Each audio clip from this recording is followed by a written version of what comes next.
Рахмет балалар, олай болса орнымызға отырамыз, сабағымызды бастаймыз.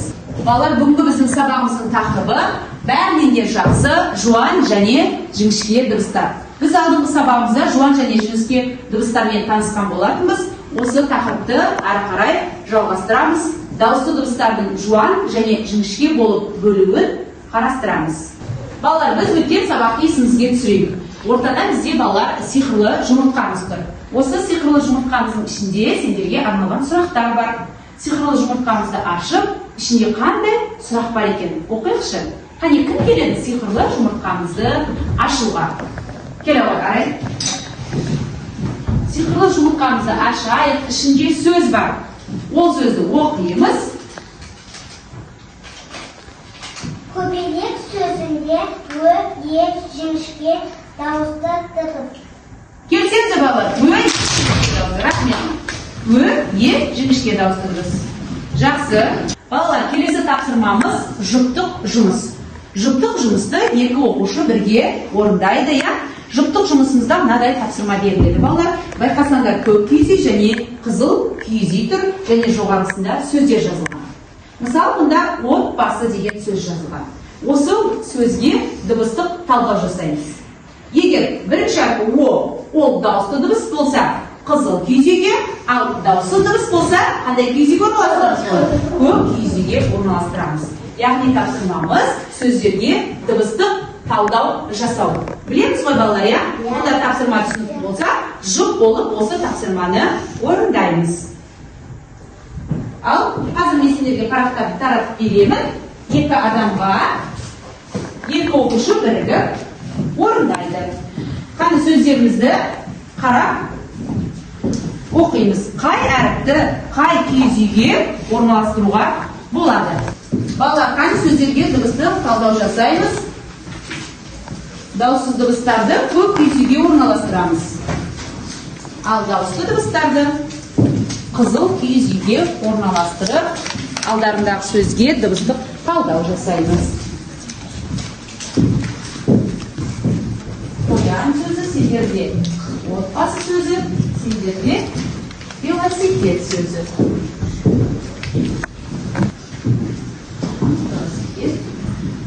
Қоян, отбасы сендерде, велосипед. Жақсы. Ертің қоян, артықпандағы.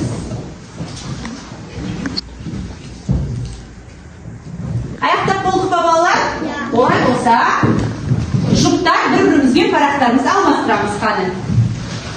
Бір жұптың екінші жұпқа парағын алмастырады.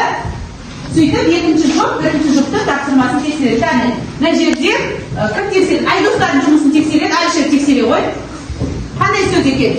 Қоян. Қоян сөзінде дауысты дыбыстар қ-ны, ал дауысты дыбыстары я, о. Жақсы, дұрыс па? Екі дауысты дыбыс, екі дауыссыз дыбыс бар екен. Қоян сөзі неше әріп? Қалай деп жазды? Там көрейік, айта отыршы. 4 әріп, 5 дыбыс. Тамаша балалар, 5 дыбыс бар. Неге Айшер 5 дыбыс? Өйткені я қосарлы дыбыс. Дұрыс па балалар, сендерде солай шықты ма? Иә. Өте жақсы. 5 дыбыс, 4 әріп бар. Олай болса, Айдос пен Абзал жұбына бір бағалы беріп қояйық. Балалар, келесі тапсырмамыз дәптермен жұмыс. Дәптерімізді ашамыз балалар. Дәптерімізде 12-ші сабақ көркем жазу. Қандай дыбыс беріліпті балалар? Бүгінгі біздің танысатын дыбысымыз И дыбысы. Жақсы. Дауысты И дыбысы. Олай болса қаламсағымызды алайық балалар. Дауысты И дыбысын көркем етіп жазайық. Дәптерімізді ашамыз. Әдемі көркем етіп жазамыз балалар. И дыбысы дауысты. Партада түзу отырамыз, әріптерді көркем етіп жазамыз балалар. Қазақ тіліндегі әріптердің барлығы көлбеу жазылады. Сұлу, көркем етіп И дыбысын жазып шығайық. Көркем, әдемі етіп дауысты И дыбысы жазып шығамыз.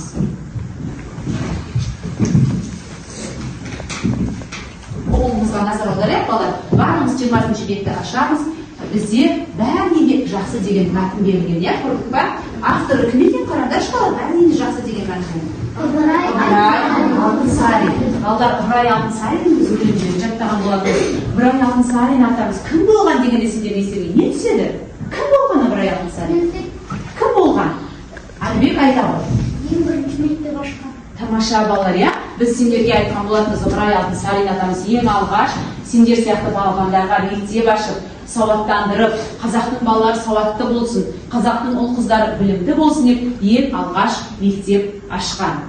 Ыбырай Алтынсарин кім деген кезде балалар, біз бірінші ең алдымен ойымызға ұстаз мектеп ашқан келеді. Міне балалар, Ыбырай Алтынсарин атамыздың суреті сендерге көрсетілген, ұлы педагог, жазушы, 1841 жылы Торғай жерінен елге келген, атасының тәрбиесін алған, және Ыбырай Алтынсарин кім деген кезде біз ең алдымен мектеп ашқан, балаларды сауаттандырған ұлы ұстаз деп айтамыз, иә?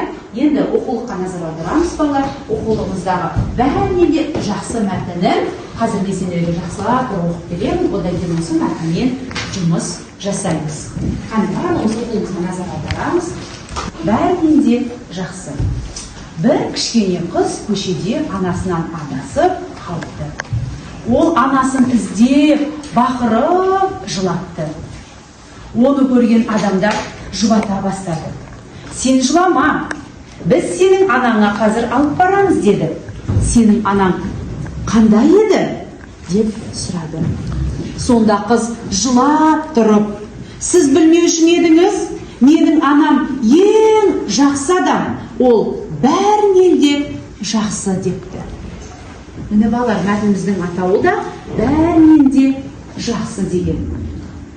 Балалар, олай болса осы мәтінді қазір тізбектеп оқып шығамыз. Бәріміз оқулыққа назар аударамыз. Бірімізден кейін біріміз тізбектеп оқимыз. Кім оқиды? Жақсылап, әдемілеп мәтінді оқып шыққан. Арай, оқи ғой. Бір кішкене қыз көшеде анасынан адасып қалыпты. Ол Жақсы, ары қарай. Нұрсұлтан. Ол анасын іздеп бақырып жылапты. Жақсы, ары қарай. Үмітай оқи ғой, ары қарай. Жұбата бастады. Жақсы. Жарайды балалар, мәтінді түсіндік па? Иә. Бәрінен де жақсы кім екен сонда? Әркімге өзінің анасы, бәрінен де жақсы, бәрінен де ең жақын адам өзінің анасы екен. Олай болса балалар, қазір мәтін бойынша сендерге менің сұрағым бар. Дұрыс жауап берген оқушыға мен бір бағалаудан беріп отырамын. Мәтінге байланысты сендерге сұрақ қоямын. Дайынсыз ба? Иә. Олай болса бірінші сұрақ балалар. Кішкентай қыз қайда адасып қалды? Әлібек айта қойшы. Кішкентай қыз көшеде адасып қалды. Дұрыс айтасың. Көшеде келіп адасып қалды, иә балалар, кішкентай қыз? Жақсы. Келесі сұрағымыз балалар. Көшеде адасып қалғаннан кейін ол қыз не істеді? Не істеді? Сабина айта ғой. Ол қыз анасын іздеп не істеді? Дұрыс айтасың, бақырып, жылады, иә? Солай ма балалар? Жақсы. Балалар, олай болса, қазір дәптерге жазған мақалымызға назар аударайықшы балалар, дәптерімізден. Екінші жаттығуға жазған мақалды кім әдемі етіп оқиды екен? Әлемір оқи қойшы. Күннің шуағы жылы, ананың құшағы жылы. Жақсы, тамаша. Келесі тағы кім оқиды? Күннің шуағы жылы, ананың құшағы жылы. Жақсы балалар. Қазір сендер мақалда әдемілеп жаздық. Күннің шуағы жылы, ананың құшағы жылы, иә? Енді бәріміз саусаққа осы мақал, бәріміз бірге бір оқыңызшы кәндір. Күннің шуағы жылы, ананың құшағы жылы. Жақсы. Енді балалар, сендерге осы мақал бойынша мынандай тапсырма. Мақалдағы әрбір сөзді оқимыз, ондағы сөздерде дауысты дыбыстар табамыз. Дауысты дыбыстар қандай топқа бөлінетін еді? Екі. Жуан дауыстар, жіңішке дауыстар. Олай болса, бір сөзден оқимыз, дыбыстарды ажыратамыз. Кім оқиды? Әлемір оқышы. Бір сөзін ғана. Күн. Күн сөзіндегі дауысты дыбыс жіңішке дауысты дыбыс. Жіңішке дауысты дыбыс. Тамаша. Жіңішке дауысты дыбыстар. Жақсы. Келесі екінші сөзін кім оқиды? Екінші сөзін Айнұрхан оқи ғой. Суағы жыл. Суағы. Бұл сөздегі дауысты дыбыс? Не, бұл сөзде Дауысты дыбысымыз? дауысты дыбысымыз А мен Ы. Ол қандай дыбыс? А жуан, Ы жуан. Жуан дауысы өте тамаша. Жақсы. Келесі үшінші сөзді кім оқиды? Ринат оқи ғой. Türünde Dауысты дыбыстары? dağıstları on Қандай дауысты дыбыс? Juan dağıstı dağıstı. Дұрыс па балалар? Жуан дауысты. Жақсы. Жуан дауысты дыбыс. Жарайсыңдар балалар. Балалар, олай болса, бүгінгі сабағымызды қорытындылайық балалар. Біз егер сөздерде жуан дауысты дыбыстар тұрса, онда ол сөз қалай айтылатын еді? Жуан айтылады айтылыс, иә? Ал егер жіңішке әріптерден құралса, жіңішке дауысты дыбыстардан, онда ол сөзді біз жіңішке етіп айтамыз. Олай болса, қаны балалар ойланып отырыңдар да, маған қазір жуан сөз айтылатын сөздер және жіңішке айтылатын сөздерді айтып көріңдерші қане. Ең алдымен балалар, жуан айтылатын сөздер. Қарай. Алма, келсеңіз ба? Жақсы. Алма, жақсы. Келесі. Алима, айта ғой. Бота, жақсы. Жуан айтылады. Раяна. Бата. Келесі. Бер. Бала. Ирас. Ат. Жақсы. Бір ғана дауыс дұрыс па? Жуан айтылады бірақ. Әлібек. Отан. Жуан айтылатын сөз. Ердарбек. Аға, өте тамаша. Бұл сөздердің барлығында жуан айтылады, себебі дауысты дыбыстары, жуан дауысты дыбыстар. Енді келесі дауысты дыбыстары, жіңішке дауысты дыбыстан тұратын сөздер. Олар қалай айтамыз? Жіңішке етіп айтамыз, иә? Кім айтады? Нұрсұлтан? Әке, тамаша. Әмірхан? Әже. Айсел, айта ғой. Әрі. Жақсы. Әлинұр? Әліппе. Өте жақсы, жіңішке айтылады, иә? Жақсы балалар. Олай болса, қане ережені бір айтайықшы. Егер сөздегі дауысты дыбыстар жуан болса, онда ол сөз жуан айтылады. Егер сөздегі дауысты дыбыстар жіңішке болса, онда ол сөз жіңішке айтылады.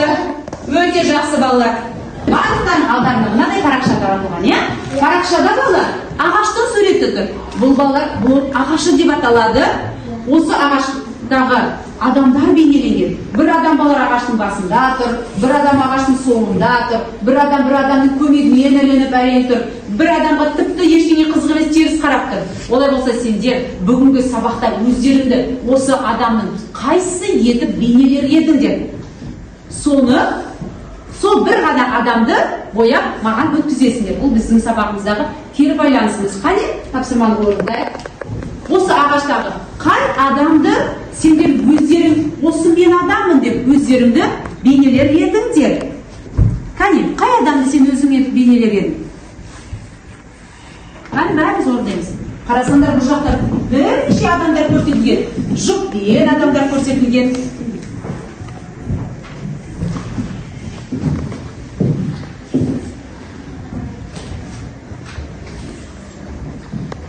Балалар, сабақтың барысында сендерге айтқан болатым, иә? Сендер әрбір жауап берген дұрыс жауаптарына бір асықтың суретінен беріп отырдым, иә?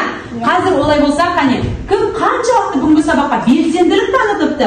Асықтарымыздың санын санап көрейік, қане? Әмірхан, сенде неше асық екен, қане? Санаймыз. Неше асық болды, қане? Бәріміз санаймыз алдарымыздағы жауап берген асықтарымыздың. Қане, санын көреміз. Кім көп жинаған екен, қане? Неше асық болды Әмірхан? 9. Өте тамаша. Демек 9 сұраққа жауап берді. Арай, сенде қанша екен? Айта ғой, санын айта ғой. Қанша болды? 6 асық. Тақ бірде. Қан бәріміз санаймыз. Әлібек, сенде неше асықтың суреті болды? 10. Өте тамаша, жақсы. Барлықтарында олай болса бүгінгі сабаққа өте жақсы қатыстыдар. Барлығымызда бірнеше асықтан жинады. Ал оқушылар, олай болса біздің бүгінгі сабағымыз аяқталды. Бүгін барлықтарында сабаққа өте белсенді қатыстыңдар. Барлықтарыңа да үлкен рахмет.